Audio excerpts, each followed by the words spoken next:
Life में दोस्त होना बहुत ज्यादा इम्पोर्टेंट है, लेकिन क्या आपने कभी सोचा है कि अगर आपका बेस्ट फ्रेंड कोई जिन बन जाए? सोचिए, अगर आपकी अपनी शैडो ही आपकी सबसे बड़ी दुश्मन बन जाए। आज हम बात करेंगे 2025 की इंडोनेशियन हॉरर मूवी मरियम की। ये कहानी एक लड़की की है जो बचपन से ही एक पावरफुल जिन के साए में जी रही होती है। ये कहानी इफ्रित फोक टेल से ली गई है और ये इंडोनेशिया में काफी ज्यादा फेमस है। ये जो जिन है ना, ये मरियम से बहुत ज्यादा ऑब्सेस्ड है और उसे अपनी प्रॉपर्टी समझता है। लेकिन कहानी में ट्विस्ट तब आता है जब मरियम की लाइफ में एंट्री होती है प्यार की, और तभी ये जो जिन था ना, जो अब तक इसका लवर बना घूम रहा था, वो एक किलर बन जाता है। तो क्या मरियम इस कहानी से कभी बाहर निकल पाएगी या फिर इसी रूहानी जेल में हमेशा के लिए फंस के रह जाएगी? तो चलिए देखते हैं मरियम की पूरी कहानी। आगे बढ़ने से पहले let's roll the intro and get straight to the story.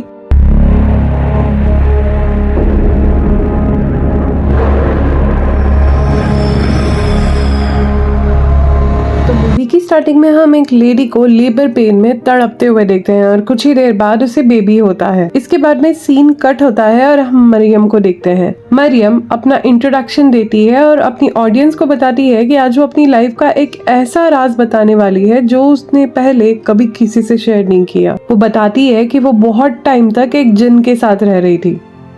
वो जिन उससे प्यार करने का दावा करता था। मरियम बताती है कि वो कोई आम जिन नहीं था, बल्कि सबसे ज्यादा पावरफुल जिन था। मरियम अभी भी इतनी ज्यादा डरी हुई है कि उस दिन किंग का नाम लेने की हिम्मत ही नहीं कर पा रही, क्योंकि वो फील कर सकती है कि वो खौफनाक जिन अभी भी उसके आसपास ही है। इसके बाद में सीन मेन स्टोरी पर शिफ्ट होता है। स्कूल में हम वहाँ पर बच्चों को खेलता हुआ देखते हैं जो छुप छुप कर मरियम के लिए बातें कर रहे होते हैं। वो कहते हैं कि देखो वो कैसे अकेले खेल रही है। वो उसका मजाक उड़ाते हैं और कहते हैं कि मरियम शैतान की दोस्त है, इसलिए वो इतनी ज्यादा अजीब है। दूसरी तरफ मरियम अपनी इनविजिबल फ्रेंड से बात कर रही थी। वो बहुत ज्यादा अपसेट है और वो अकेले बातें करती है, इसलिए बाकी बच्चे उससे बहुत ज्यादा अजीब समझते हैं और उसके साथ में बिल्कुल नहीं खेलते। वो अपने साथी को दिलासा दिलाती है और बोलती है कि लोग तुम्हें बुरा बोलते हैं लेकिन तुम बहुत अच्छे हो। फिर वो उस इनविजिबल फ्रेंड को आइसक्रीम के लिए पैसे मांगती है और खेलने के लिए बुलाती है।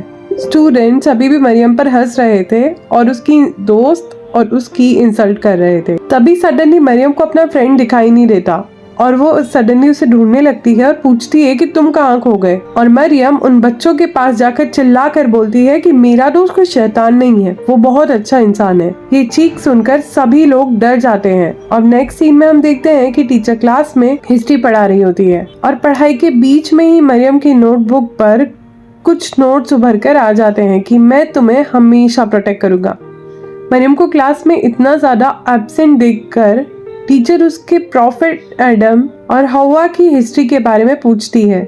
मरियम तब ऐसे जवाब देती है जैसे उसके अंदर कोई और बोल रहा हो। वो इफ्रित जिन प्रॉफिट सुलेमान और क्वीन बिकलिस की कहानी और उसके सिंहासन की गहरी हिस्ट्री बताने लगती है, जो किसी आम बच्चे को पता ही नहीं हो सकता। क्लास के स्टूडेंट्स और बाकी सब लोग बहुत ज्यादा हैरान हो जाते हैं और पूछते हैं कि मरियम को ये सारी बातें कैसे पता। तभी दूसरा दोस्त फिर से मरियम को चिढ़ाने लगता है और बोलता है कि जरूर इसके शैतान दोस्त ने बताई होगी, और फिर पूरी क्लास उसका मजाक उड़ाने लगती है। मरियम गुस्से में आ जाती है और चिल्ला कर बोलती है, मेरा दोस्त शैतान नहीं है और तुम लोग शैतान हो। ये सुनते ही सब लोग चुप हो जाते हैं, लेकिन अचानक क्लास में बहुत ज्यादा डर का माहौल बन जाता है। एक लड़की पेंसिल शार्पनर से अपनी उंगली काट देती है और एक एक करके सारे ही पजेस्ड हो जाते हैं और अरेबिक में बड़बड़ाने लगते हैं। टीचर और स्टूडेंट्स डर के मारे चिल्लाने लगते हैं। एक लड़का पेन उठाकर अपनी आंख में घुसा लेता है। आधी बेंच पर निकली हुई कील से अपना सर टकरा लेता है और ये दर्द और डर से चिल्लाता है। मरियम ने ये कभी भी नहीं सोचा था। वो पूरी तरह से डर जाती है और जिन को रुकने के लिए चिल्लाती है। और अब फाइनली मरियम को भी समझ में आ जाता है कि उसके साथ रहने वाला जिन एक्चुअली अच्छा नहीं है। वो रोते हुए इनविजिबल पावर पर बहुत चिल्लाती है और बोलती है कि तुम बुरे हो और जैसे सब लोग बोलते हैं तुम सच में एक शैतान हो। नेक्स्ट सीन में हम देखते हैं कि मरियम की माँ उसे एक उस्ताद के पास लेकर आई है। वहाँ पर उस्ताद और बाकी लोग मिलकर मरियम पर एक्सॉर्सिज्म कर देते हैं। वो लोग जोर जोर से चैंटिंग करने लग जाते हैं ताकि शैतान के बुरे असर से बचा जा सके। तभी अचानक मरियम के अंदर वो जिन्न आता है और जोर जोर से दहाड़ता है, ये लड़की मेरी है। उस्ताद उससे उसकी आइडेंटिटी पूछ। जवाब में मरियम के अंदर बैठा जिन जावानीज, इंडोनेशियन और अरेबिक जैसी अलग अलग लैंग्वेजेस में बात करता है और बताता है कि पैदाइश से ही मरियम के साई की तरह उसके साथ है। और फाइनली वो अपना असली रूप बताता है कि वो एक इफ्रा खानदान की जिन्न है। अचानक जिन खड़ा होता है और उस्ताद के सामने रखी हुई पानी की बोतल को लात मारकर गिरा देता है। फिर किसी तरह से उस बोतल को छीनकर पानी पीने लगता है और उस्ताद की आंखों में आंखें डालकर गुर्राता है, लेकिन उस्ताद अपनी प्रेयर्स नहीं रोकते और लास्ट में मरियम बेहोश हो जाती है। इसके बाद में उस्ताद चौला मरियम की माँ को समझाते हैं कि वैसे तो जिन हराम खाने या गंदी जगह की बॉडी में घुसते हैं, लेकिन मरियम को ऐसी किसी जगह से वो जिन नहीं लगा है। ये केस नॉर्मल नहीं है, उसके अंदर इफ्रित नाम का एक बहुत ही पुराना पावरफुल जिन घुस चुका है। ये जिन प्रॉफिट आदमी के आने से पहले से मौजूद है और अक्सर ब्लैक मैजिक या तबाही के काम करते हैं। खैर, उस्ताद ने उससे हिम्मत देते हैं और कहते हैं इंसान जिन्न से बेहतर है, इसलिए हमेशा लड़ाई में जीत इंसानों की ही होगी। और वो प्रॉमिस करते हैं कि वो हमेशा मरियम की मदद करेंगे। और वो मरियम से पूछते भी हैं कि वो जिन फ्रेंड को पसंद करती है। मरियम तो थी ही मासूम, वो मासूमियत से जवाब देती है और बोलती है कि हाँ, जब वो दूसरों को परेशान करता है तो उसे बुरा लगता है, लेकिन वो जिन को पसंद करती है। मरियम अपना डर बताती है कि अगर ऐसा ही चलता रहा तो उसका कोई भी दोस्त नहीं बचेगा। उस्ताद उसे हिम्मत ना हारने की सलाह देते हैं, जिसके बाद में मरियम और उसकी माँ वहाँ से चले जाते हैं। इसके बाद में उस्ताद अपने स्टूडेंट्स फरहान और इसकी से बात करते हैं। स्टूडेंट्स पूछते हैं क्या मरियम अभी ठीक है। उस्ताद उन्हें बोलकर तसल्ली दे देते हैं कि हाँ, सीन प्रेजेंट में शिफ्ट होता है, मरियम अब बड़ी हो चुकी है और काम पर जाने के लिए तैयार हो रही है। उसकी मॉम उसे हार की याद दिलाती है और बताती है कि वो लड़का उसका इंतजार कर रहा है। यहाँ पर हम देखते हैं कि मरियम रूम से बाहर निकल जाती है, लेकिन आईने में रिफ्लेक्शन में अभी भी वो जिन दिख रहा है। मतलब साफ है कि जिन आज भी उसके साथ है। बगास उस मोटरसाइकिल लेकर काम करने के लिए निकल जाता है। रास्ते में हम देखते हैं कि कोई आदमी उन्हें बहुत अजीब तरीके से घूर रहा है। ये वही जिन है जो अपना रूप बदल सकता है। जब वो लोग डेस्टिनेशन पर पहुंचते हैं तो वहाँ पर उन्हें एक आदमी मिलता है जो बचपन में जिन का शिकार हुआ था। वो बगास को मरियम के बारे में वार्न करता है और उसे पूछता है कि क्या वो आंधी जैसा हाल चाहता है। बगास कहता है कि उसका यह हाल उसकी अपनी बेवकूफी की वजह से हुआ है। इसके बाद में मरियम, उसके कलीग्स और बगास रिलेशनशिप को लेकर गंदा मजाक उड़ाने लग जाते हैं। वो लोग बोलते हैं कि अगर मरियम तुमसे प्यार करेगी तो उस शैतान दोस्त को गुस्सा नहीं आएगा और उस शैतान का क्या होगा। वो मजाक उड़ाते हैं कि जिन के गुस्से से बगास का सर या कलेजा आदि भी छेद ना हो जाए। यह मरियम के नेकलेस का भी मजाक उड़ाते हैं और कहते हैं कि शायद ये बगास के कलेजे से बना है। वो पूछते हैं कि क्या उसका शैतान दोस्त उसे पैसे भी देता है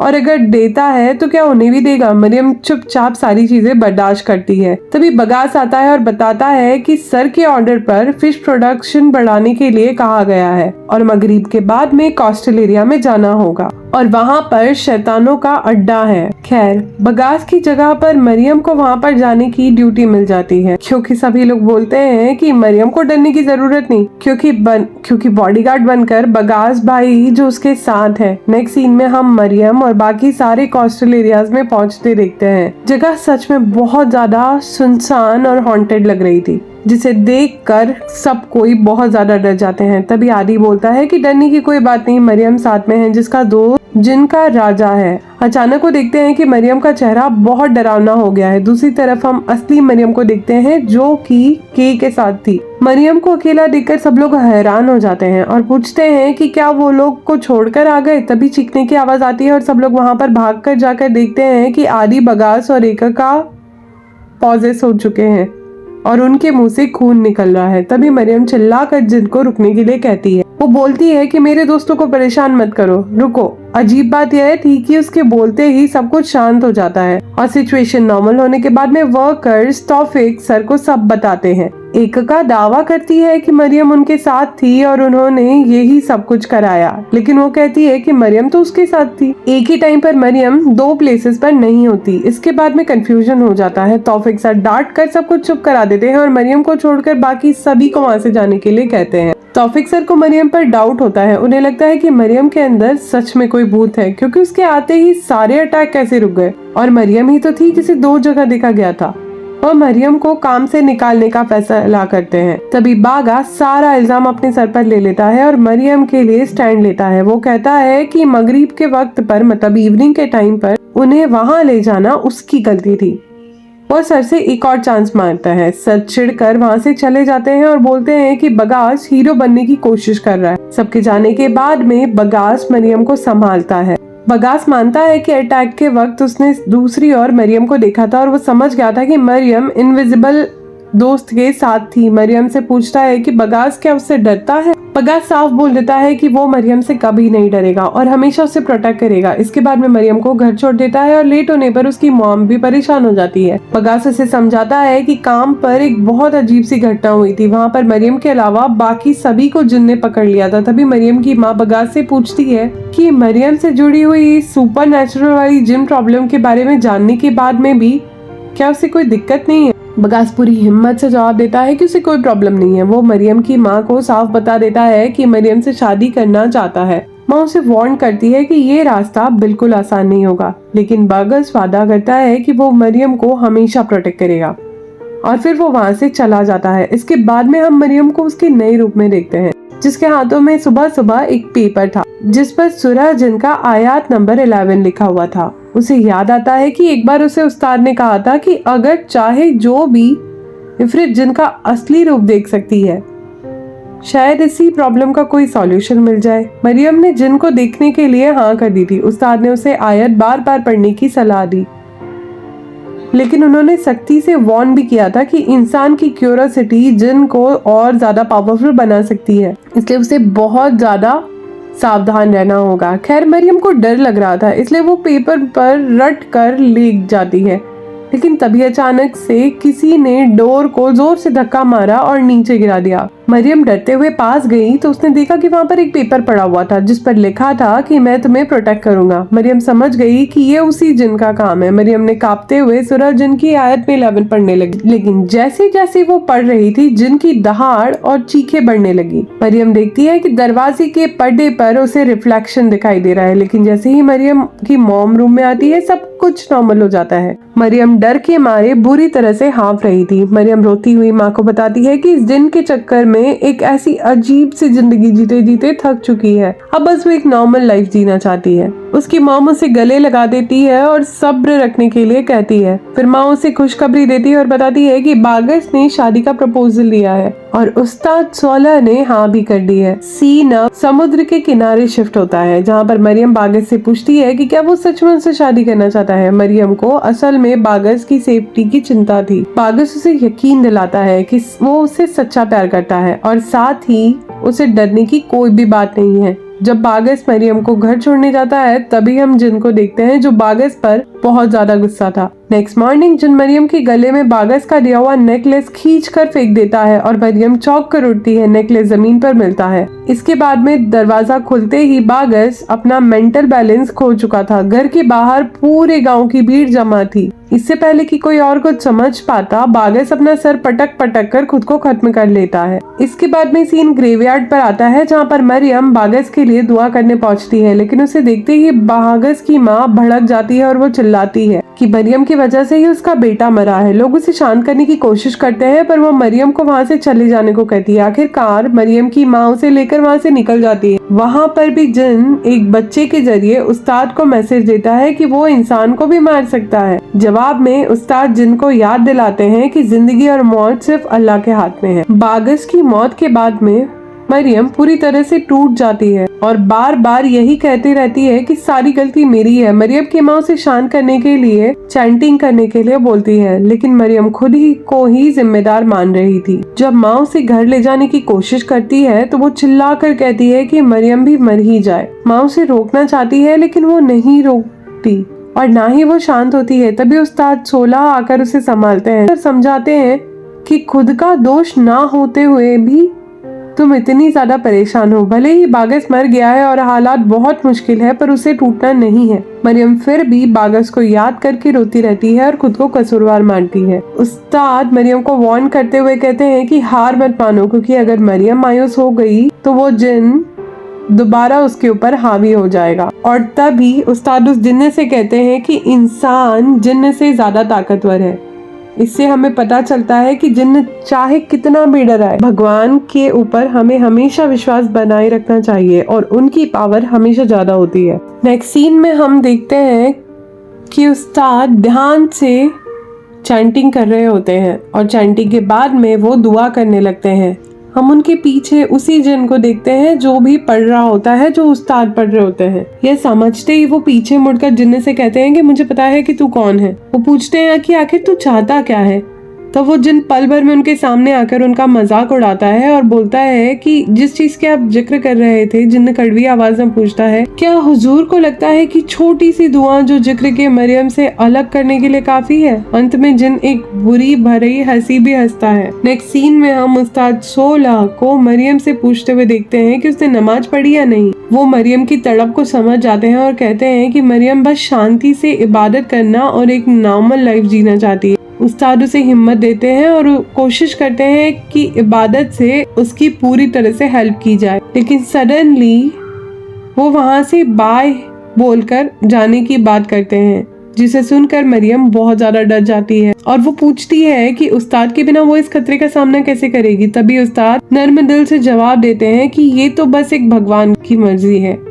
इतने दिनों तक भी भगवान ने ही उसकी हिफाजत की है, इसलिए चाहे वो हो या ना हो, भगवान उसकी हेल्प जरूर करेंगे। तभी हम देखते हैं कि अब तक मरियम सपना देख रही थी। नेक्स्ट सीन में उस्ताद को दफन करते हुए दिखाया जाता है। मतलब जो ड्रीम मरियम देख रही थी वो सच था और जिन ने उन्हें भी मार दिया है। और यहाँ पर हम फरहान को देखते हैं जो इतनी दिनों से पढ़ाई कर रहा होता है। इसके बाद में घर लौटकर मरियम दर्द में जिन से कहती है कि तू चाहता है ना मैं मर जाऊं, तो तुझे जो करना है तो कर, लेकिन दूसरों को नुकसान मत पहुंचा। इससे जिन गुस्से में आकर तोड़ फोड़ करना शुरू कर देता है। यहाँ पर मरियम का जिन एक मैसेज मिलता है जिसमें लिखा होता है कि मेरे साथ जिंदगी बिताओ। इस पर मरियम चिढ़कर पड़े हुए मिरर से खुद को खत्म करने की कोशिश करती है और उसकी माँ घबराकर उसे रोकती है। दोनों रोने लगते हैं। माँ कहती है कि सारी गलती उन्हीं की है, पर मरियम कहती है कि वो खुद को खत्म करना चाहती है। खैर नेक्स्ट डे हम देखते हैं कि मरियम उसी सी के अंदर उतरकर खुद को खत्म करने के लिए जा रही है।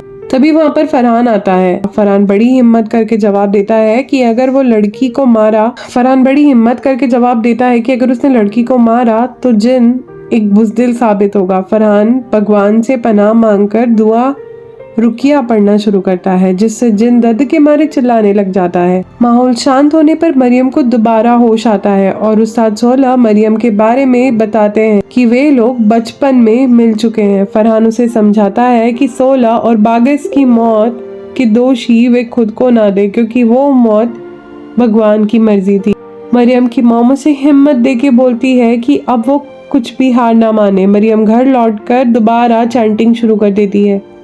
चैंटिंग के टाइम पर भी जिन उसे परेशान करता है और उसे जमीन से खींचकर उसकी चटाई को दूर फेंक देता है, लेकिन मरियम अब नहीं डरती और फिर से चैंटिंग स्टार्ट कर देती है। दूसरी तरफ फरहान कब्रिस्तान में बैठकर उस्ताद 16 और बाकी सारे मगरिब के लिए जिक्र की दुआ कर रहा था और तभी वो देखता है कि कुछ और औरतें दूर बैठकर किसी चीज की बातें कर रही है। अचानक वो जिन्न भी वहाँ पर आकर फरहान को धमकी देता है, लेकिन फरहान चाहे जो भी करके बोलता है कि मरियम उसकी ही रहेगी और अगर फरहान बीच में आया तो वो अपनी जान गंवा देगा। इतना कहकर जिन और वो औरतें गायब हो जाती है। नेक्स्ट डे मरियम काम पर जाती है। तोकी और उसे लेकर गॉसिप करते हैं और कह रहे होते हैं कि मरियम को सुसाइड करने गई थी और नए उस्ताद ने उसे बचाया है। उन्हें डर है कि उसका अंजाम भी पगास जैसा ना हो। अचानक मरियम पॉजेस होकर हमला कर देती है और भारी अरेबिक आवाज में धमकी देती है और उबलते हुए पानी को ऊपर से पकड़ लेती है। ये सब देखकर सभी लोग डर के मारे चिल्लाने लग जाते हैं। तभी फरहान आकर मरियम को शांत करता है। इसके बाद में फरहान मरियम को एक तस्बीह गिफ्ट करता है और उसे इजिप्ट में पढ़ाई के वक्त खरीदी गई थी। वो उसे बताता है कि उस्ताद 16 और बागा सभी यही चाहते हैं कि मरियम जिंदा रहे। फरहान उसे याद दिलाता है कि वो अकेली नहीं है और भगवान हमेशा उसके साथ है।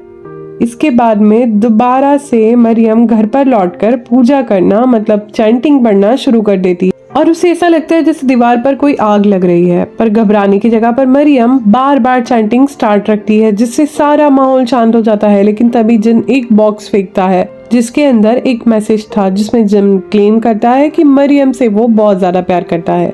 मरियम गुस्से में उस बॉक्स को आग में फेंक देती है, लेकिन जैसे ही वो रूम में वापस आती है तो वो बॉक्स उसे दोबारा मिल जाता है। मरियम उसमें आग लगा देती है, लेकिन इस बार जिन बॉक्स को आग के बाहर फेंक देता है और कहता है कि वो मरियम की हिफाजत करेगा और वो मरियम से बहुत ज्यादा प्यार करता है। मरियम उसे रोकने को कहती है, लेकिन इफ्तियार पढ़ती रहती है, जिनको लुभाने की कोशिश करता है, पर मरियम उसे रिजेक्ट कर देती है। लास्ट में मरियम सारे पेपर लेकर फरहान के पास पहुंचती है और फरहान सारी बातें पढ़कर मरियम को बताता है कि जिन उसे भटका रहा है और वो उससे शादी करना चाहता है। फिर वो फरहान को बॉक्स और मैसेजेस समुद्र में फेंक देता है। मरियम फिर डर जाती है, क्योंकि अगर जिन वापस आ गया तो क्या होगा। फरहान उसे भगवान पर भरोसा रखने के लिए बोलता है। नेक्स्ट सीन में मरियम अपने कमरे में प्रेयर कर रही थी, तभी उसकी माँ काम के लिए बाहर जाती है। ठीक उसी वक्त फरहान घर में आता है। यह देखकर पड़ोसी औरतों को शक हो जाता है कि घर पर तो कोई मर्द नहीं था और माँ भी बाहर थी। ये चेक करने के लिए वो लोग अंदर जाती हैं। दूसरी तरफ रियल फरहान कब्रिस्तान में उस्ताद 16 की कब्र के पास बैठा हुआ था और अब उन औरतों को घर में कोई भी नहीं मिलता। तभी जिन मरियम का रूप लेकर उन पर अटैक कर देता है। चारों तरफ खून बहने लगता है। तभी जिन एक औरत को धक्का देकर खिड़की के कांच पर फेंक देता है। चीख सुनकर असली मरियम अंदर आती है और यह सब देखकर डर के मारे सुन्न हो जाती है, क्योंकि उसने तो कभी सोचा भी नहीं था कि इतना सब कुछ हो जाएगा। इधर फरहान उस्ताद 16 की कब्र से सूरह आलम की एक आयत सुनाई देती है। उसे मरियम की प्रॉब्लम्स का सॉल्यूशन मिल जाता है। फरहान तुरंत मरियम के घर भागता है और वहाँ पर गांव वाले गुस्से में फरहान और मरियम के ऊपर भड़क रहे होते हैं, लेकिन वो लोग फाइनली सबको संभाल लेते हैं, चाहे इसके लिए उन दोनों को कितनी ही चोट लग जाए। अब फरहान के हिसाब से भगवान ने इंसानों से हर किसी के जोड़े बनाए हैं। इसका मतलब जिन और इंसान की शादी मुमकिन ही नहीं है। अब मरियम को बचाने का एक लास्ट रास्ता ये था कि वो मरियम से शादी कर ले। फिर फरहान फाइनली उसे प्रपोज कर देता है कि तुम मुझसे शादी कर लो, लेकिन ये सब सुनकर जिन आग बबूला हो जाता है और धमकी देता है कि अगर किसी ने भी मरियम से शादी करी और उससे अलग करने की कोशिश करी तो वो जिंदा नहीं बचेगा, चाहे वो फरहान ही क्यों ना हो। फरहान बिना डरे उसे सब कुछ बोल देता है और बोलता है कि देखो, जीना मरना तो भगवान के हाथों में है, इस पर जिन कुछ भी नहीं कर पाएगा। तभी सभी लोग जोर जोर से चैंटिंग शुरू कर देते हैं और जिन का मुकाबला करते हैं। मरियम अपनी माँ से कहती है कि फरहान की सेफ्टी की बहुत ज्यादा चिंता है, लेकिन उसकी माँ समझाती है कि मरना तो सिर्फ भगवान की मर्जी से ही होता है, कोई और इंसान आपको नहीं मार सकता, चाहे वो जिन ही क्यों ना हो। वो बोलती है कि बड़ी मुश्किल से तुम्हें ट्रू लव मिला। अगले दिन मरियम फरहान से मिलती है और कहती है कि वो इस एहसान के बदले शादी नहीं करेगी। फरहान उसे यकीन दिलाता है कि वो भगवान की खुशी के लिए उससे प्यार से शादी करेगा और वापस लौटते वक्त जिन उसके कान में फुसफुसाता है और बोलता है कि फरहान का प्यार झूठा है, सिर्फ जिन का प्यार सच्चा है। लेकिन मरियम हिम्मत से जिन को रोक देती है और चिल्लाकर कहती है कि मेरी जिंदगी से खेलना बंद करो, मुझे किसी शादी करनी है, वो मैं डिसाइड करूंगी। अब इसी रात को उसकी शादी होनी थी, इसलिए मरियम फाइनली रेडी होकर तैयार होने लगती है। तभी जिन मरियम को अपनी दुनिया में लेकर चला जाता है और शादी के टाइम पर मरियम की मॉम उसे वजू खाने मतलब वॉशरूम में ढूंढती है, पर वो वहाँ पर नहीं मिलती। घबरा कर वो खबर फरहान को भी दे देती है, लेकिन फरहान हार नहीं मानता और उसकी मॉम से इजाजत मांगता है कि मरियम जहाँ पर भी हो वो उससे निकाह करे। फरहान को यकीन था कि उसका प्रॉमिस आसमान चीर कर भी मरियम तक पहुँचेगा। उधर जिन दुनिया में मरियम को होश आता है। वो देखती है कि बहुत सारे जिन एक जैसे बच्चे हाथ बदलकर जिन किंग को दे रहे हैं। यह देखकर मरियम बुरी तरह से डर जाती है और भागने लगती है। तभी उसे फरहान की आवाज सुनाई देती है। वो निकाह की प्रोसेस कर रहा था। इधर जैसे ही फरहान दुआ पढ़ना या चैंटिंग करना शुरू करता है, चारों तरफ से डरावनी आवाजें आना शुरू हो जाती है। जिनकी रुकावटों के बावजूद भी फरहान डटा रहता है और भगवान का नाम लेकर शादी की चैंटिंग शुरू करता है। अब भाई जो माहौल होता है ना, वो बहुत ज्यादा खतरनाक हो जाता है। जैसे चारों तरफ से आंधी तूफान चल रहे हैं, सभी लोग खून की उल्टी कर रहे हैं। फिर भी वो बार बार कोशिश करता है और सारी रुकावटों को तोड़कर बोल देता है कि हाँ, मैंने ये निकाह कबूल किया। गवाह भी हाँ करते हैं और काजी भी दुआ करते हैं। शादी का यह पवित्र बंधन जिनकी काली शक्तियों को कमजोर बना देता है और जिन अपनी लास्ट धमकी देता है कि वो मरियम को नहीं छोड़ेगा। तभी फरहान और मरियम मिलकर अपना सारी डेस्टिनी भगवान को सौंप देते हैं और दुआ करते हैं कि अगर उनकी शादी उनके दीन आखिरत के लिए बेहतर है, मतलब अपनी सारे फॉर्चून के लिए बेहतर है, तो भगवान इसे कबूल करे। और इस दुआ की पावर से जिनको दर्द होता है और वो चिल्लाता हुआ पीछे हट जाता है। अब सब कुछ शांत हो जाता है। मॉम को मरियम दिखाई देती है और फरहान को अपनी वाइफ वापस मिल जाती है। लास्ट में हम असली मरियम को देखते हैं। वो मानती है कि भले ही वो अब सेफ है, लेकिन वो जानती है कि वो जिन आज भी उसका पीछा करता है और उस पर नजर रखता है। लेकिन अब उसे पता है कि अब वो अकेली नहीं है और उसके साथ उसके भगवान है, उनके पति है, और इसी के साथ में ये मूवी खत्म होती है। तो दोस्तों, कैसी लगी आपको आज की मूवी? कमेंट से मुझे जरूर बताएं, और अगर आप चाहते हैं कि मैं ऐसी और मूवीज लेकर आती रहूं तो कमेंट में अपना सजेशन जरूर दें। Thank you. Keep watching thriller explorer.